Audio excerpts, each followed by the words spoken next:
The theory of relativity E=mc²। दोस्तों आपको जानते होंगे कि ये थ्योरी एल्बर्ट आइंस्टाइन ने दी थी।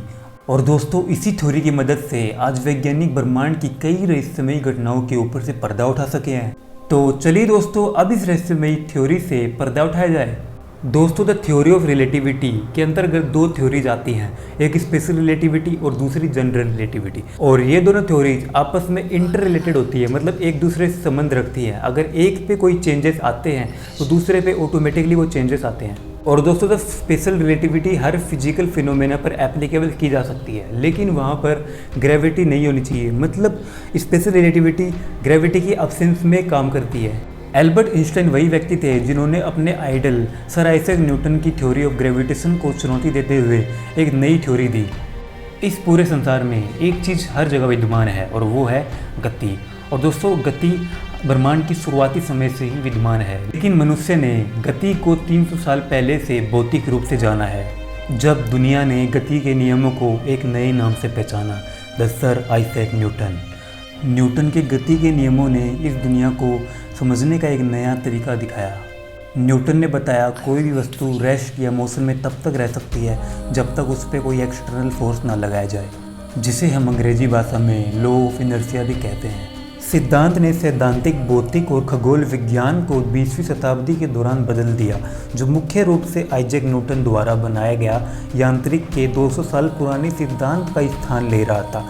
इसमें स्पेस टाइम सहित अंतरिक्ष यानी कि स्पेस और समय यानी कि टाइम की एक एकत्रित यानी कि यूनिफाइड इकाई के रूप में अवधारणाओं को पेश किया।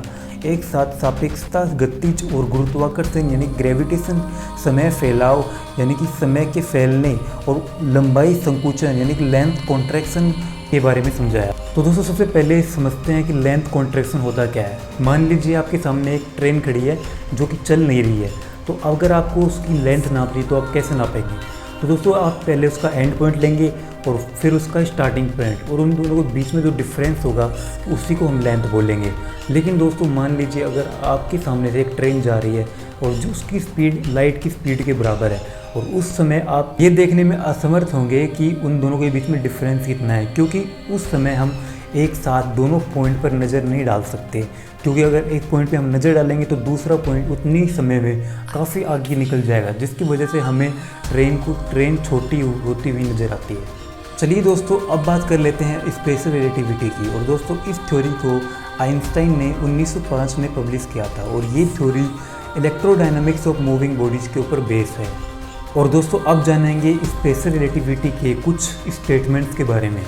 स्पेशल रिलेटिविटी का पहले स्टेटमेंट ये कहता है कि कोई भी ऑब्जर्वर अगर वो इनिशियल फ्रेम रेफरेंस के अंदर है तो उसके लिए हर फिजिक्स के नियम सेम होंगे।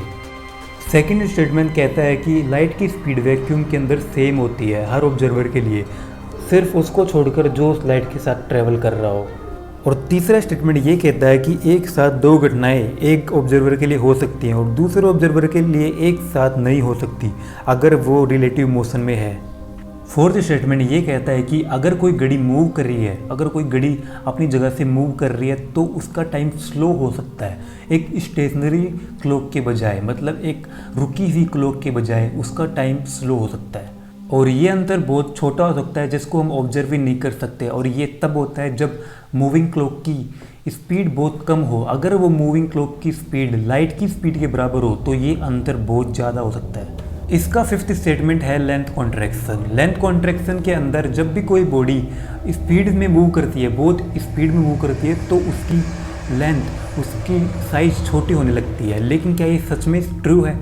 तो दोस्तों इसका जवाब है कि ये सच नहीं है, क्योंकि दोस्तों जब भी हम किसी ऑब्जेक्ट की लेंथ नापते हैं तो उसके शुरुआत का पॉइंट और उसके अंत का पॉइंट देखते हैं, तब उसकी एक लेंथ निर्धारित होती है। लेकिन जब कोई ऑब्जेक्ट लाइट की स्पीड से मूव करता है तो उसके जब भी हम स्टार्टिंग पॉइंट पे नज़र डालते हैं तो उतने में अगर एंडिंग पॉइंट काफ़ी आगे चला जाता है, जिस वजह से हमें लगता है कि वो ट्रेन छोटी हो रही है।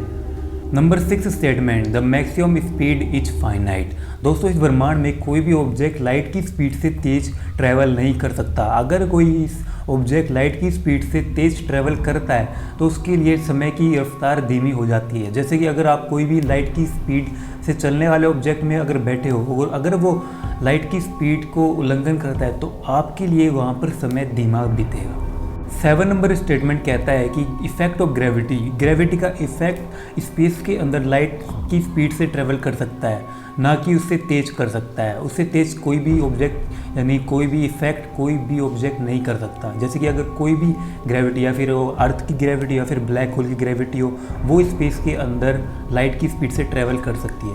8 नंबर स्टेटमेंट कहता है कि एनर्जी और मास आपस में इंटरचेंजेबल होते हैं, मतलब एनर्जी से हम मास बना सकते हैं और मास से एनर्जी।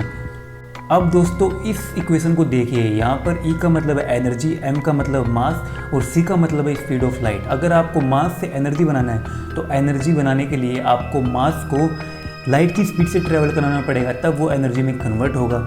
और अगर आपको एनर्जी से मास बनाना है तो आप एनर्जी को इतना स्लो कर दीजिए कि वो स्पीड ऑफ लाइट का सिर्फ 1 हो, तब जाके एनर्जी से हम मास बना सकते हैं। और दोस्तों लाइट की एग्जैक्ट स्पीड होती है 299792458 मीटर पर सेकंड। और दोस्तों अगर वीडियो अच्छी लगी हो तो लाइक कीजिए, सब्सक्राइब कीजिए और कमेंट जरूर कीजिए और मेरे अगले पार्ट का वेट जरूर कीजिएगा जिसमें हम जनरल रिलेटिविटी ऑफ थ्योरी के बारे में